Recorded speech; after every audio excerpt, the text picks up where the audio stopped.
13h30, bienvenue si vous nous rejoignez sur la RTNC. D'abord, les sommaires.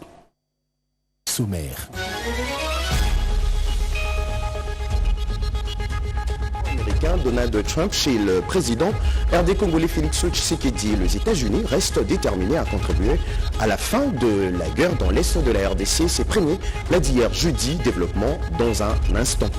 5 agences de Nations Unies adhèrent à la cause du FONAREV et signent un partenariat visant à apporter un soutien concret aux victimes de territoires affectés par le conflit. Vous suivrez un témoignage d'une victime de guerre d'agression qui relate son calvaire. Et puis après 2 mois de travaux, le col de police de Kapalata dans la Tchopofé-Peau-Neuve, le héros de l'ombre de cette modernisation, le service de génie de la police. Mesdames, Messieurs, voilà tout pour les sommaires. Alors on développe. Les États-Unis restent déterminés à contribuer à la fin de la guerre dans l'est de la RDC. Déclaration du conseiller principal pour l'Afrique du président américain Donald Trump hier jeudi au sortir d'une rencontre avec le président de la RDC Félix Tshisekedi, Fanny Kikoufi, Chichi Bita et Tigana Vwemba. Quelques jours seulement après sa nomination par le président Donald Trump comme son conseiller principal pour l'Afrique, M. Massad Boulos a choisi la République démocratique du Congo comme sa première destination pour une mission diplomatique qui doit l'amener dans quelques pays de l'Afrique de l'Est. Accompagnée de Mme Corinna Sanders, secrétaire d'État adjointe pour les affaires africaines, et de M. Dan Dunham, directeur du Conseil national de sécurité pour l'Afrique, le conseiller principal du président américain a eu une longue et fructueuse discussion avec le président Félix-Antoine Tshisekedi Tshilombo. Au menu de leurs échanges, les perspectives économiques entre les USA et la RDC et évidemment la sécurité. S'exprimant devant la presse présidentielle en français, le conseiller principal pour l'Afrique du président Trump a été très clair et pragmatique sur les 2 sujets. La RDC et les USA sont déterminés à redynamiser leur coopération stratégique mutuellement avantageuse. J'ai apprécié l'opportunité de rencontrer le président Tshisekedi aujourd'hui. Nous avons abordé plusieurs sujets, notamment le développement des relations commerciales entre les États-Unis et la RDC. Vous avez entendu parler d'un accord sur les minéraux. Nous avons pris connaissance de la proposition de la RDC et je suis heureux d'annoncer que le président et moi avons convenu d'une voie à suivre pour son élaboration. Je me réjouis de collaborer avec le président et son équipe pour établir une relation plus profonde qui profite le peuple congolais et le peuple américain. Stimuler les investissements du secteur privé américain en RDC, notamment dans le secteur minier, est un objectif commun qui contribue à la prospérité de nos 2 pays. Bien sûr, nous avons besoin d'un environnement plus propice aux affaires pour atteindre cet objectif. Soyez assurés que les entreprises américaines opèrent en toute transparence et stimuleront les économies locales. Il s'agit d'investissements de plusieurs milliards de dollars. Il s'agit d'emplois de dizaines de milliers de personnes. Il s'agit de transferts de connaissances. Il s'agit d'investissements dans l'infrastructure de pays. Mais il ne peut y avoir de prospérité économique sans sécurité. Donc, nous avons également discuté du conflit de l'Est de la RDC. Les États-Unis restent déterminés à soutenir la fin du conflit dont l'Est et nous discutons des prochaines étapes avec nos partenaires congolais. Nous souhaitons une paix durable qui affirme l'intégrité territoriale de la RDC et la souveraineté de la RDC et jette les bases d'une économie régionale florissante. Cette relation présente un grand potentiel et nous apprécions l'occasion de discuter de la voie à suivre avec nos homologues ici à Kinshasa. Un engagement clair des USA aux côtés de la RDC et le soutien au processus régional peut faire cesser la guerre injuste, croit-on savoir. Après Kinshasa, Massad Boulos passera par Kolwezi avant de poursuivre sa tournée dans quelques pays de l'Afrique de l'Est. Je le disais à l'entame de cette édition, le FONAREV et les Nations Unies ont signé un partenariat visant à apporter un soutien concret aux victimes de territoires affectés par le conflit. Aux âmes sensibles de s'abstenir car le reportage que nous allons suivre débute par un témoignage d'une victime de guerre d'agression. Une vie retrouvée grâce à l'assistance du FONAREV malgré le souvenir et séquelles de son passé qui restent encore visibles. Chimène Dondo Pompomba et Joe Patrick Coco. En 2009, le 26 juin, vers 11h heure de l'Est, j'étais enlevé par des hommes en uniforme qui parlaient à tort rwandais. Ces hommes m'avaient abusé sexuellement, ils m'avaient violé et jusqu'à présent, je ne sais pas le nombre de personnes qui m'avaient violé vu que j'avais perdu connaissance. Je n'avais plus le goût de vivre. J'avais tendance à me suicider. J'ai été ressaisie grâce à l'accompagnement des organisations locales qui accompagnent les survivantes. Un récit choc de cette victime de violences sexuelles dans la partie est du pays. Son témoignage poignant a ému l'assistance et suscité un sentiment de révolte dans le cœur de plusieurs. Au cours de cette cérémonie de signature du partenariat entre le Fonds national de réparation de victimes de violences sexuelles, FONAREV en sigle, et le système des Nations Unies, la chef du gouvernement, Judith Suminwa Tuluka, a salué cette initiative qui vise à redonner espoir aux victimes. Notre volonté reste ferme, celle de restaurer la dignité des victimes, de rétablir la confiance envers les institutions et de favoriser la cohésion et la réconciliation au sein des communautés. C'est dans cette optique que le gouvernement congolais, à travers le FONAREV, s'engage aujourd'hui avec ses partenaires du système des Nations Unies et les organisations nationales locales dans une dynamique de coopération active pour répondre efficacement aux besoins fondamentaux des victimes. Le directeur général du FONAREV, Patrick Kofata Mapungu, a pour sa part remercié le chef de l'État pour sa volonté d'instaurer une paix durable en RDC. Ce partenariat avec les agences des Nations Unies vient donner une nouvelle force à cette mission. Il permet de mutualiser nos expertises, conjuguer nos efforts et d'agir de manière concertée sur le terrain. Ensemble, nous mettons en place une réponse intégrée, pensée pour être à la fois digne, humaine et efficace. Le gouvernement souminois est résolument engagé pour la restauration de la paix durable au pays, mais aussi le respect de la dignité humaine. Accusation de négationnisme, le porte-parole du gouvernement de la RDC retourne l'argument contre Kigali et dénonce la négation contre de crimes en RDC. Vous ne pouvez pas nous interdire la mémoire, a-t-il déclaré. Jacques Abobre.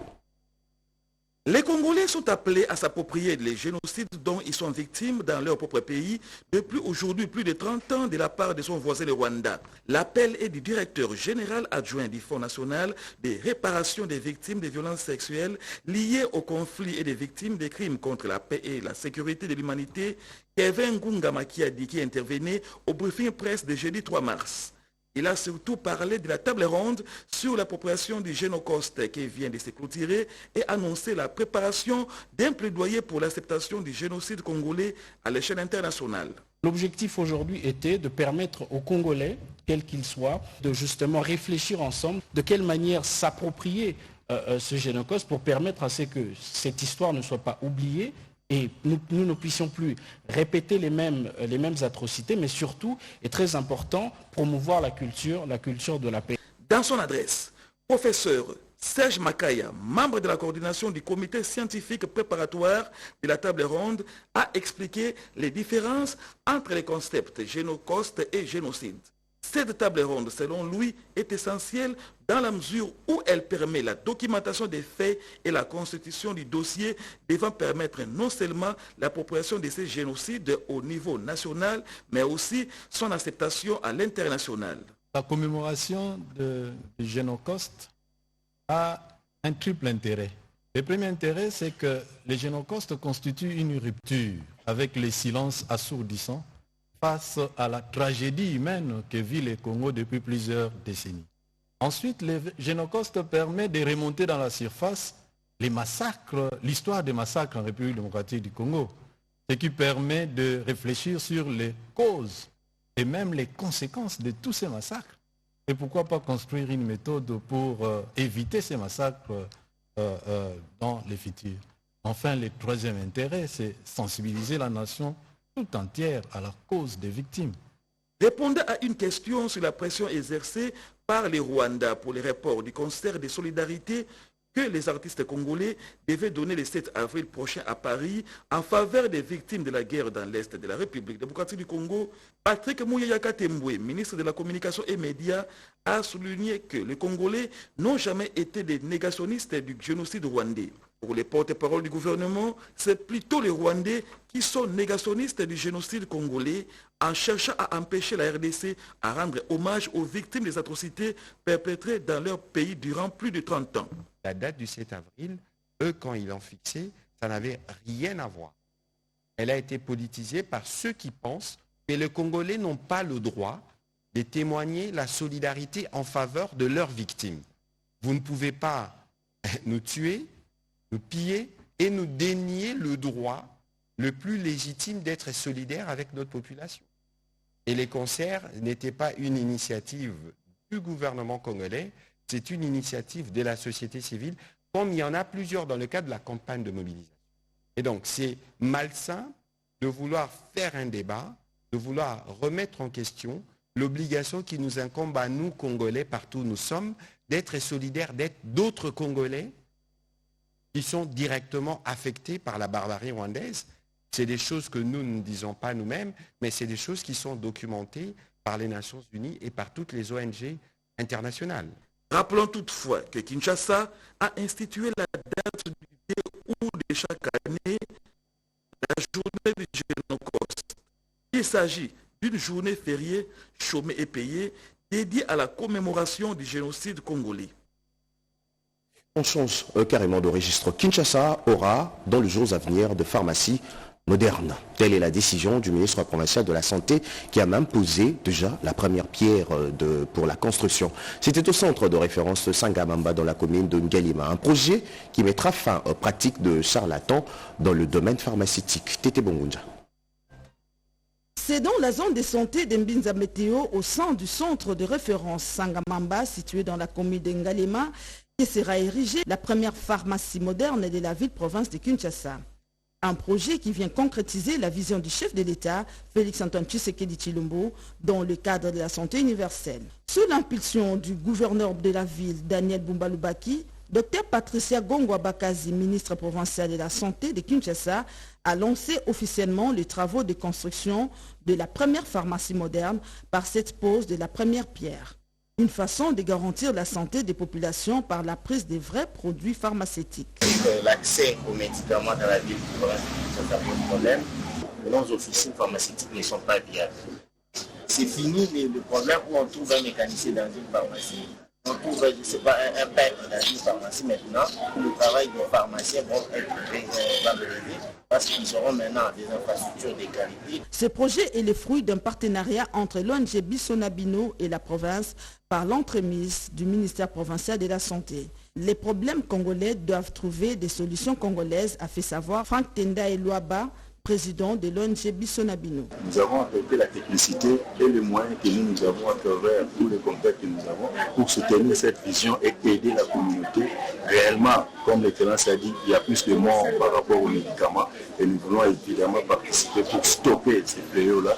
Il convient de souligner que cette étape n'est qu'une première dans le cadre d'un projet ambitieux visant la construction de 160 pharmacies à travers toute la ville de Kinshasa avec un objectif d'une pharmacie pour 10 000 habitants.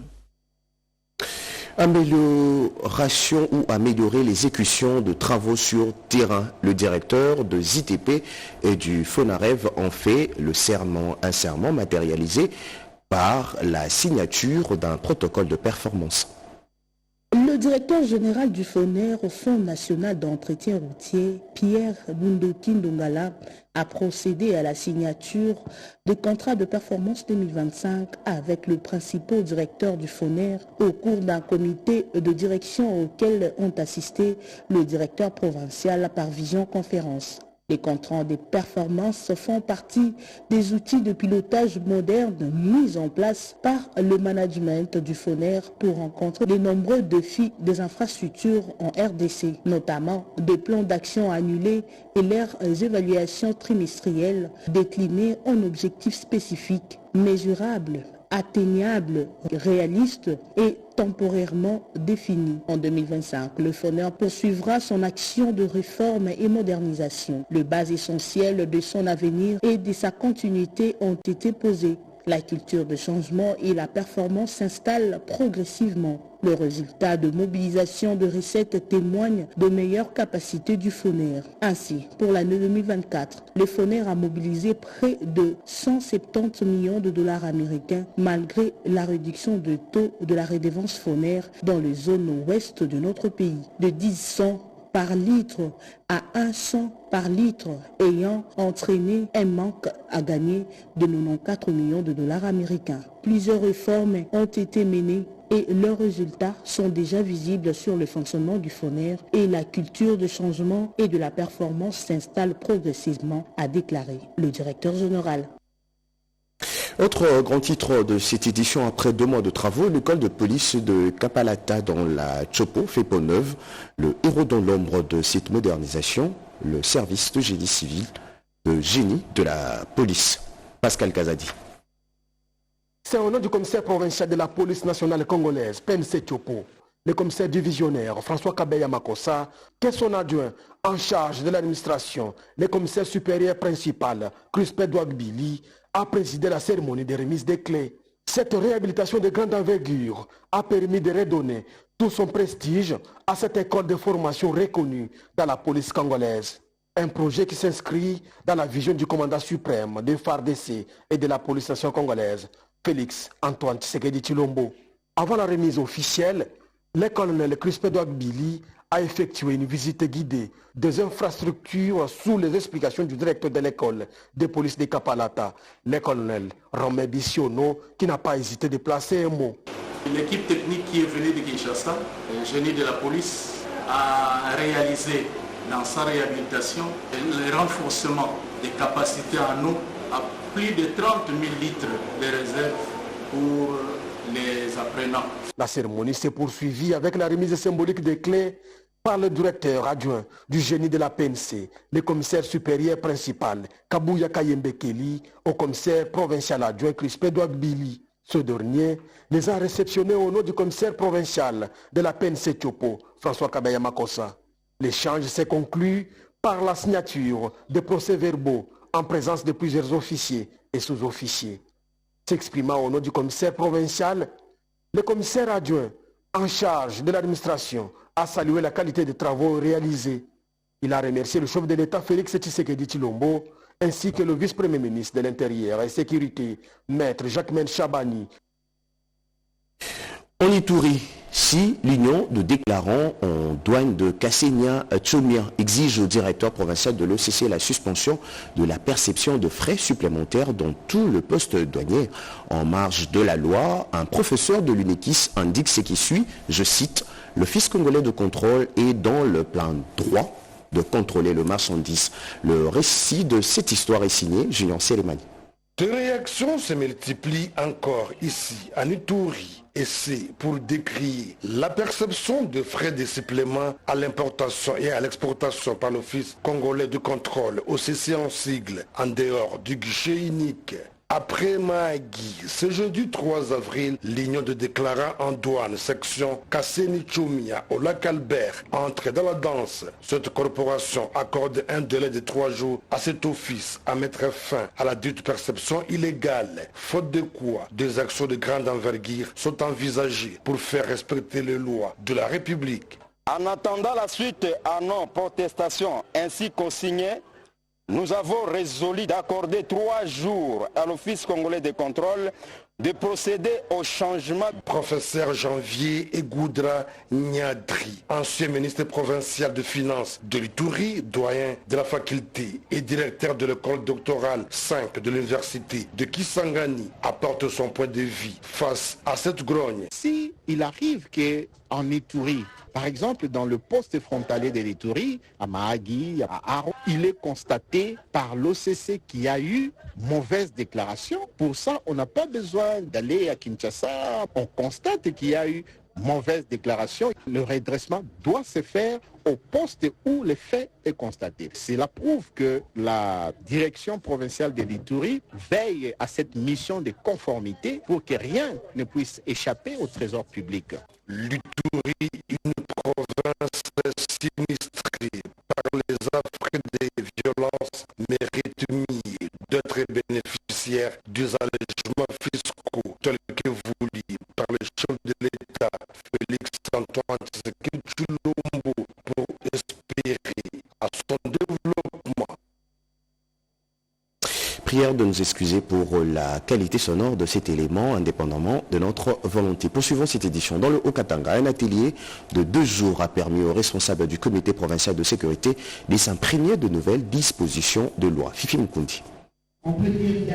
Au bout de cet atelier de 2 jours, les membres du comité provincial de sécurité du Haut-Katanga se sont appropriés les textes légaux portant création, organisation et fonctionnement des comités provinciaux et locaux de sécurité. Dans cette démarche du ministère de l'Intérieur, Sécurité, Décentralisation, Affaires coutumières, il était question de présenter d'abord les principales innovations du décret numéro 22/44 du 6 décembre 2022 ainsi que les arrêtés ministériels numéro 044/2024 et numéro 46/2024 du 4 novembre 2024 pris en exécution du décret. À travers ce décret, le concept Conseil provincial de sécurité a été remplacé par Comité provincial de sécurité. À cela s'ajoute la formalisation des pratiques administratives et l'élargissement de la participation au comité de sécurité par les acteurs non étatiques. Les formateurs ont par la suite abordé des sujets liés aux missions des comités de sécurité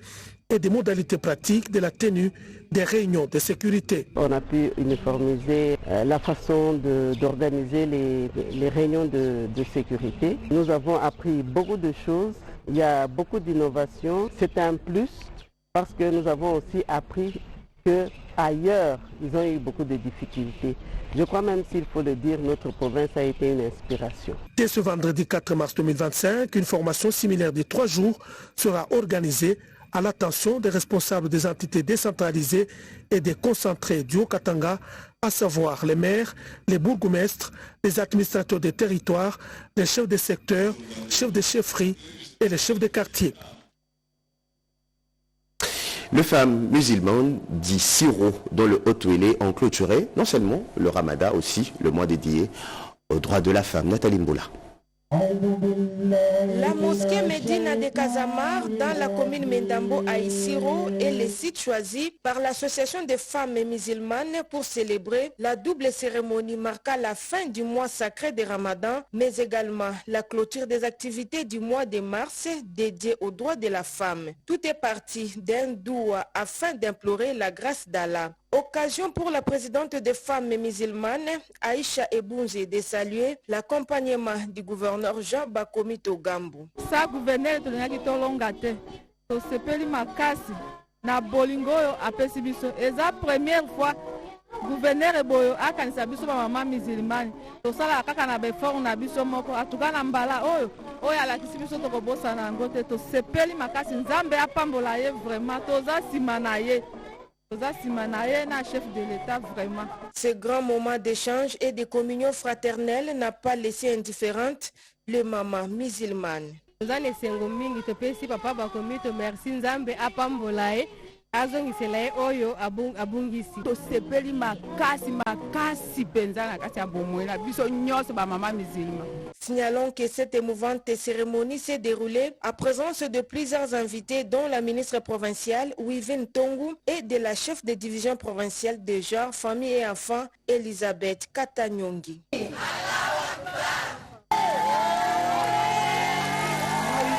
La même optique, le comité islamique du Kouilou a communié et partagé un repas dans une ambiance de festivité. La communauté musulmane Ahmadiyya au Congo dans le Grand Bandundu a célébré le lundi 31 mars 2025 la fête d'Idul Fitr qui marque la fin du mois sacré du Ramadan. La journée a été célébrée afin de rendre grâce à Allah pour les bénédictions accordées à tous. Aujourd'hui, dans la plupart de la monde musulman, conformément aux enseignements du Saint-Coran et du prophète Mohammed, cette célébration a connu plusieurs problèmes humanitaires. Les cultes, le repas et la distribution des vivres et non-vivres aux nécessiteux. C'est dans ce contexte que la Comarco Grand Bandundu a à l'occasion servi les repas après les 150 familles déplacées de Kwamut, soit 550 personnes au site de Malibu.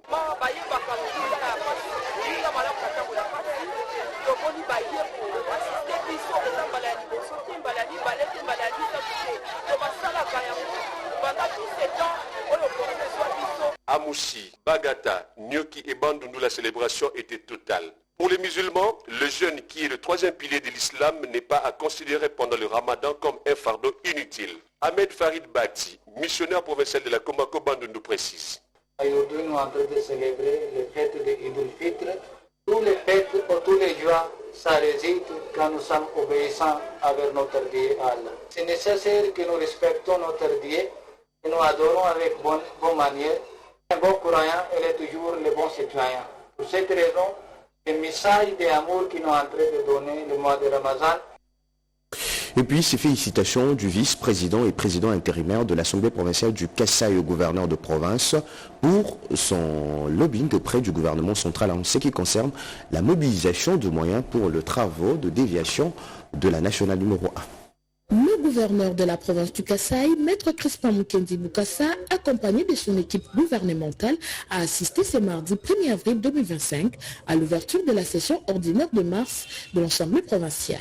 Présidé par l'honorable Gédéon Mataba, vice-président et président d'intérim de cet organe délibérant, cette session de mars sera consacrée à des missions de contrôle parlementaire afin de contribuer au redressement et au développement de la province du Kasaï. Dans son discours d'ouverture de cette session, Gédéon Mataba a, au nom de tous les élus provinciaux, salué le lobbying du gouverneur Mukendi auprès du gouvernement central, lequel a abouti à la mobilisation de moyens pour les travaux de déviation et sauvegarde de la RN1 PK 754 à Bondo, aussi bien que la réhabilitation de tronçons Kangongolo dans la commune de Diblumbade, Ngala Chondo et Mukenge Bidoya, dans le secteur de Bakwanyambi où la route nationale numéro 1 était menacée de couper en deux par des têtes de ravins. À cette même occasion, il a exhorté les gouverneurs à intensifier les efforts pour le pont Kalwebo et Lunyeka, aussi pour le bac sur les rivières Lumbembe et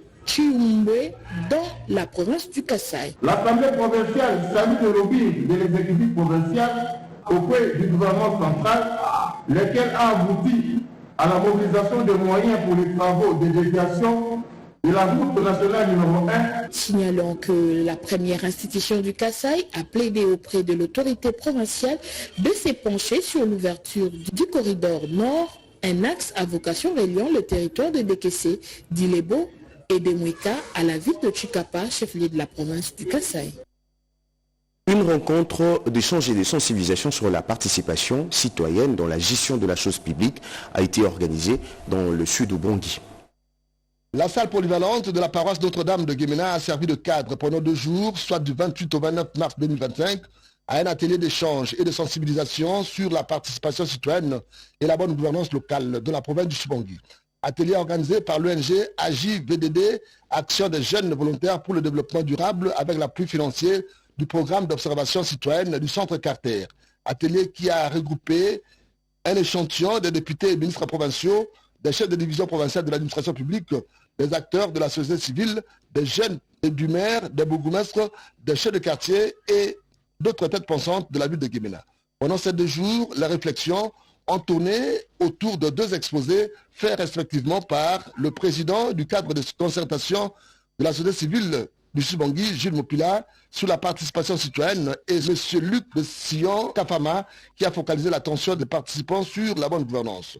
Le premier jour, après l'exposé, l'assistance a éclaté en 7 groupes de travail pour ressortir chacun les problèmes qui rongent la communauté et les pistes de solutions, lesquelles ont été soumis à la plénière pour validation. Au 2e jour, la gouvernance locale développée par Luc de Sion Kafama a suscité des débats houleux et fructueux qui ont apporté un plus sur la manière de voir des choses de toutes les parties prenantes. Il s'est de noter que cet atelier s'est soldé par la signature d'un acte d'engagement par tous les participants, obligeant toutes les parties prenantes de créer un cadre d'échange, d'abord dans la ville de Guémena et ensuite dans les autres entités de la province. C'est le maire adjoint de Guémena, Julien Pomisenga, qui a présidé les cérémonies d'ouverture et de clôture de cet atelier, qui entre dans l'actif du coordonnateur de l'AJVDD, M. William Welende. 2 images tristes dans cette édition. L'avocat général près la Cour d'appel de l'Équateur, Munyapara Sadiki, lui décédé à Mbandaka, a été mis en terre le 1er jour du mois d'avril de l'année 2025. Nous vous proposons le film de ses obsèques. Décédé à l'âge de 60 ans d'une mort inopinée, l'avocat général Munyampara Sadiki, lui, originaire de la province du Maniema, a fait ses études universitaires à l'université de Lubumbashi, Inilo en sigle. Il a débuté sa carrière professionnelle en 1992 en qualité de substitut du procureur de la République près le tribunal de grande instance de Kolwezi au Katanga. Il a gravi les échelons jusqu'aux fonctions d'avocat général près la Cour d'appel de l'Équateur. La cérémonie funéraire organisée par le parquet général a eu lieu au parc de Jeunes en présence de toute la sommité que compte la ville de Mbandaka. Après l'étape de la prière, de témoignages et dépôt de gerbes de fleurs, le cortège funèbre a pris la direction du palais de justice dans la salle d'audience de la cour d'appel.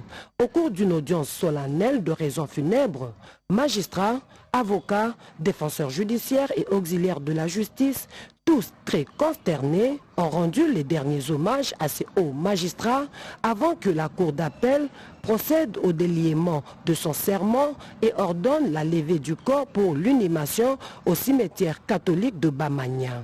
L'histoire retiendra qu'il a vécu et marqué nos esprits par son altruisme.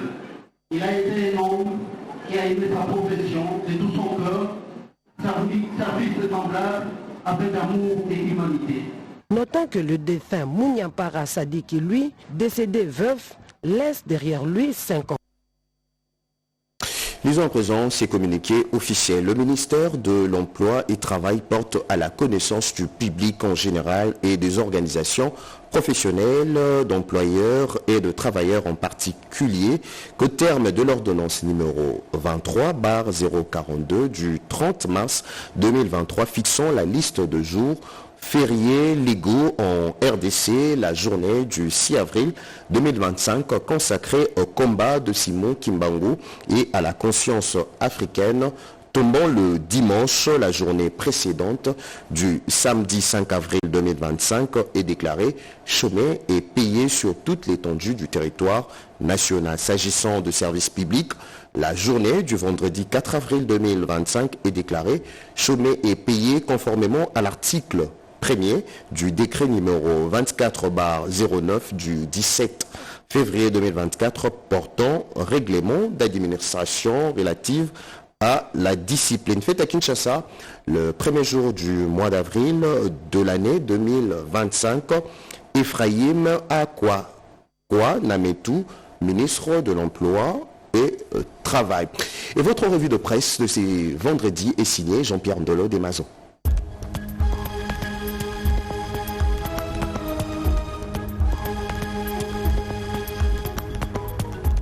Bienvenue mesdames, messieurs à cette revue de presse du vendredi 4 avril 2025. Le Wazalendo déloge le 1-23 de Waluka, le centre de Yangazi, annonce Beto.cd. Après de violents combats, les combattants Wazalendo ont pris le contrôle de Waluka, le centre au nord Kivu et de Yangazi, centre au sud Kivu, repoussant les rebelles du 1-23. Une démonstration de force qui intervient à une semaine des discussions prévues à Doha. Selon plusieurs sources, les rebelles du 1-23 se sont repliés du territoire de Walikale le mercredi matin à la suite d'une offensive soutenue des forces locales de résistance. Ouazalindo. Ces derniers ont réussi à déloger les rebelles d'une position stratégique avant de lancer un nouvel assaut vers le centre de Walikale. Bukavu, meurtre sur l'avenue Irambo 2. Un jeune homme tué par le 1-23, titre le potentiel.cd. Un homme a été abattu à bout portant par des éléments du 1-23 dans la soirée de jeudi 3 avril 2025 sur l'avenue Irambo 2 en commune d'Ibanda dans la ville de Bukavu au sud Kivu. Des sources locales rapportent que la victime quittait son domicile pour se rendre chez un revendeur d'unités. En cours de route, il a croisé une équipe d'éléments 1-23. Ces soldats rebelles l'ont arrêté et lui ont demandé de leur remettre sa carte d'identité, son téléphone et une somme d'argent, mais il a refusé. Henri Kaseke, voulant prendre la fuite, a été la cible des balles réelles. Une dizaine de civils pris en otage dans le parc national de Virunga, rapporte 7sur7.cd. Au total, 11 personnes ont été enlevées par des inconnus armés à Mayangosé, en plein parc national de Virunga, dans l'est de la ville de Béni au nord Kivu. La nouvelle a été rapportée par le Mwami du village Bapakombe, Bakondo, Mayangosé. Outre les personnes portées disparues, précise cette autorité coutumière, plusieurs dégâts matériels ont été enregistrés sur place.